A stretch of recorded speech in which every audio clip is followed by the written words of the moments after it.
Welcome to exam ambition. आज है 21 जनवरी 2021 और 21 जनवरी 2021 से करंट अफेयर्स के जितने भी इंपॉर्टेंट क्वेश्चन बनेंगे सारे आज हम इस वीडियो में डिस्कस करेंगे।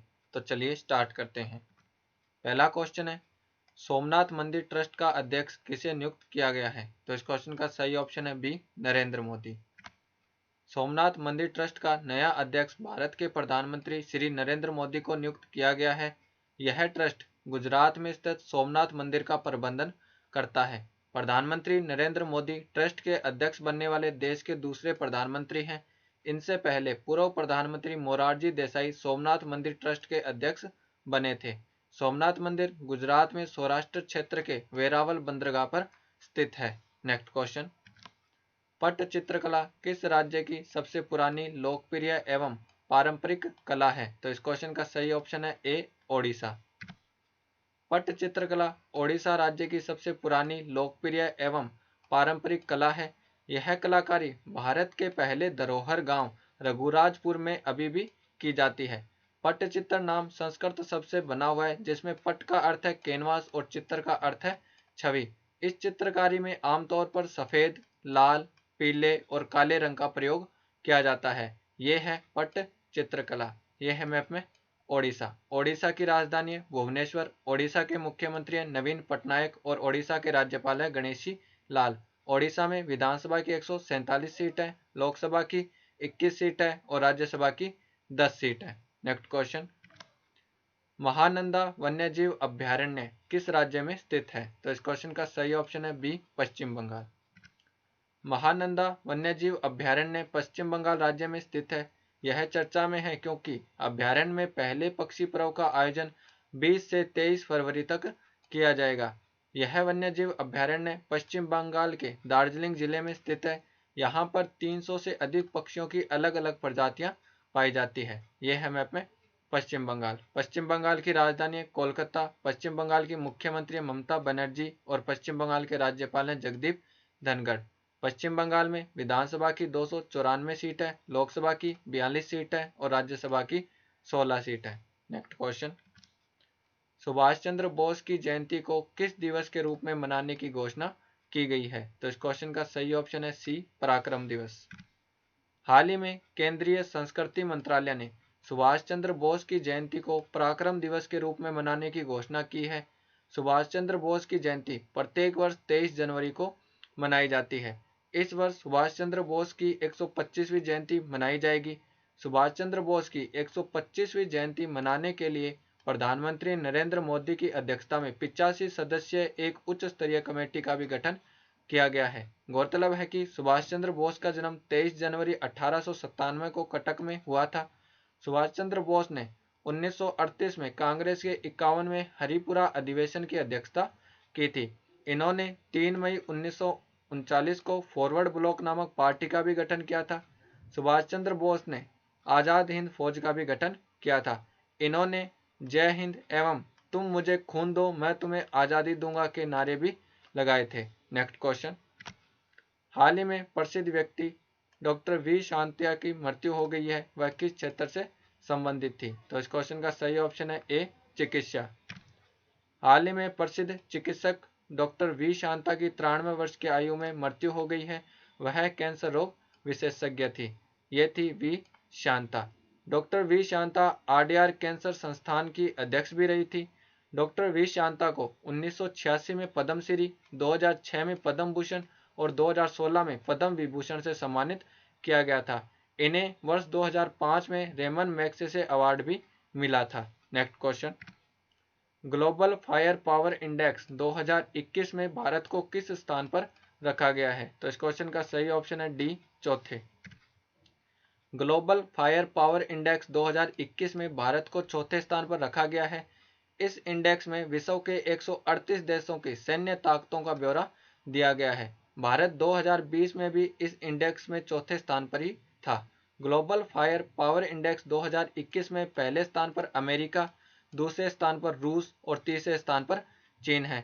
इस इंडेक्स में पाकिस्तान की रैंक 10वीं है, जबकि पिछले वर्ष 2020 में पाकिस्तान की इंडेक्स में 15वीं रैंक थी।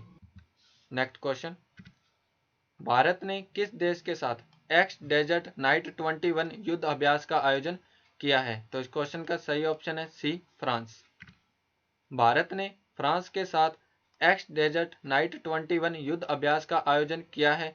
यह दोनों देशों की वायु सेनाओं के मध्य 5 दिवसीय युद्ध अभ्यास है। यह युद्ध अभ्यास राजस्थान के जोधपुर वायु सेना स्टेशन पर किया जाएगा।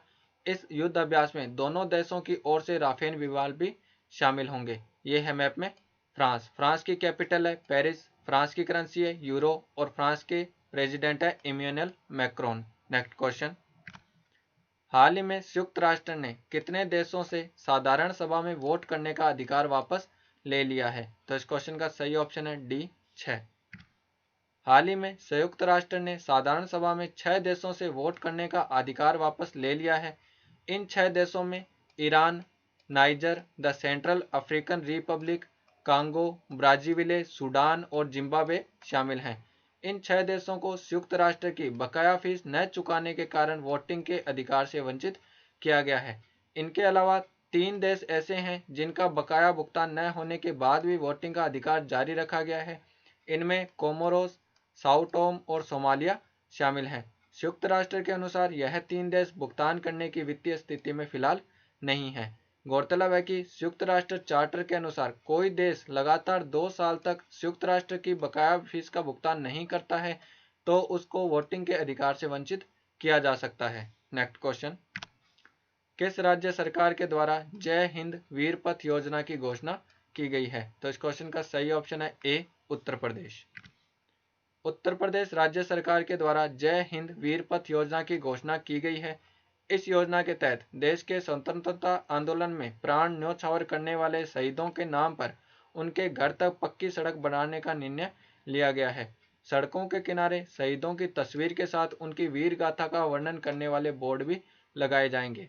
गौरतलब है कि इससे पहले राज्य सरकार ने इसी तरह की योजना डॉक्टर एपीजे अब्दुल कलाम गौरव पथ और मेजर ध्यानचंद विजय पथ की घोषणा भी की थी। डॉक्टर एपीजे अब्दुल कलाम गौरव पथ योजना के तहत हाई स्कूल और इंटरमीडिएट के टॉपर बच्चों के घरों तक सड़कें बनाई जाएंगी और मेजर ध्यानचंद विजय पथ योजना के तहत राष्ट्रीय व अंतर्राष्ट्रीय खिलाड़ियों के घर तक सड़क बनाई जाएंगी। यह है मैप में उत्तर प्रदेश। उत्तर प्रदेश की राजधानी है लखनऊ। उत्तर प्रदेश के मुख्यमंत्री हैं योगी आदित्यनाथ और उत्तर प्रदेश की राज्यपाल आनंदीबेन पटेल। उत्तर प्रदेश में विधानसभा की 403 सीट है, लोकसभा की 80 सीट है और राज्यसभा की 31 सीट है। नेक्स्ट क्वेश्चन, हाल ही में किस संस्था ने लॉन्चर 1 नामक रॉकेट को सफलतापूर्वक प्रक्षेपित किया है? तो इस क्वेश्चन का सही ऑप्शन है डी, वर्जिन ऑर्बिट। हाल ही में वर्जिन ऑर्बिट ने लॉन्चर 1 नामक रॉकेट को सफलतापूर्वक लॉन्च किया है। इस रॉकेट को हवा में ही लॉन्च किया गया है। इस रॉकेट को कॉस्मिक गर्ल नामक जेट से हवा में प्रक्षेपित किया गया है। यह रॉकेट नासा के लॉन्ग सर्विस प्रोग्राम के तहत 10 पेलोड्स को कक्षा में पहुंचाने में सफल रहा है। Virgin orbit sir Richard Branson की कंपनी है। नेक्स्ट क्वेश्चन, विश्व स्वास्थ्य संगठन ने किस वर्ष को वैश्विक एकजुटता एवं उत्तरजीविता year of global solidarity and survival वर्ष के रूप में घोषित किया है? तो इस क्वेश्चन का सही ऑप्शन है बी, 2021। विश्व स्वास्थ्य संगठन WHO ने वर्ष 2021 को वैश्विक एकजुटता एवं उत्तरजीविता year of global solidarity and survival वर्ष के रूप में घोषित किया है। हाल ही में विश्व स्वास्थ्य संगठन की 148वीं कार्यकारी मंडल की बैठक में यह घोषणा की गई। इसी बैठक में कार्यकारी मंडल के द्वारा वर्ष 2020 को विज्ञान वर्ष के रूप में घोषित किया गया है। विश्व स्वास्थ्य संगठन WHO की स्थापना 7 अप्रैल 1948 को की गई थी। इसका मुख्यालय जेनेवा, स्विट्जरलैंड में है। WHO के वर्तमान अध्यक्ष टेड्रोस अधानोम गिबेरियस है और WHO का parent organisation United Nations Economic and Social Council है। नेक्स्ट क्वेश्चन, भारत ने चाबहार बंदरगाह के लिए 2 हार्बर क्रेन की आपूर्ति की है। यह किस बंदरगाह किस देश में स्थित है? तो इस क्वेश्चन का सही ऑप्शन है ए, ईरान। हाल ही में भारत ने चाबहार बंदरगाह के लिए 2 हार्बर क्रेन की आपूर्ति की है। चाबहार बंदरगाह ईरान में स्थित है। इन क्रेनों के द्वारा बंदरगाह पर माल के प्रबंधन के कार्य में तेजी आएगी। चाबहार बंदरगाह को शाहिद बेहस्ती बंदरगाह भी कहा जाता है। हाल ही में ईरान के द्वारा परमाणु कार्यक्रम को लेकर अमेरिका से तनाव के बीच अपनी सैन्य व्यवस्था को मजबूत करने के लिए ओमान की खाड़ी में युद्ध अभ्यास भी किया गया है। इस युद्ध अभ्यास में ईरान के कमांडो और हवाई सेना भाग ले रही है। यह है मैप में ईरान। ईरान की राजधानी है तेहरान, ईरान की करेंसी है ईरानी रियाल और ईरान के राष्ट्रपति हैं हसन रूहानी। नेक्स्ट क्वेश्चन, आरबीएल बैंक के प्रबंधक निदेशक और सीईओ के रूप में किसे नियुक्त किया गया है? तो इस क्वेश्चन का सही ऑप्शन है बी, विश्ववीर आहूजा। विश्ववीर आहूजा को आरबीएल बैंक के प्रबंधक निदेशक और सीईओ के रूप में नियुक्त किया गया है। ये हैं विश्ववीर आहूजा। विश्ववीर आहूजा का कार्यकाल 3 साल का होगा। वह 29 जून 2024 तक प्रबंधक निदेशक और सीईओ पद पर बने रहेंगे। आरबीएल बैंक की स्थापना वर्ष 1943 में की गई थी। इसका मुख्यालय मुंबई, महाराष्ट्र में है। आरबीएल बैंक की टैगलाइन अपनों का बैंक है। ये वीडियो आपको कैसा लगा हमें कमेंट बॉक्स में लिखकर ज़रूर बताएं और हमारे टेलीग्राम और इंस्टाग्राम चैनल को भी फॉलो करें।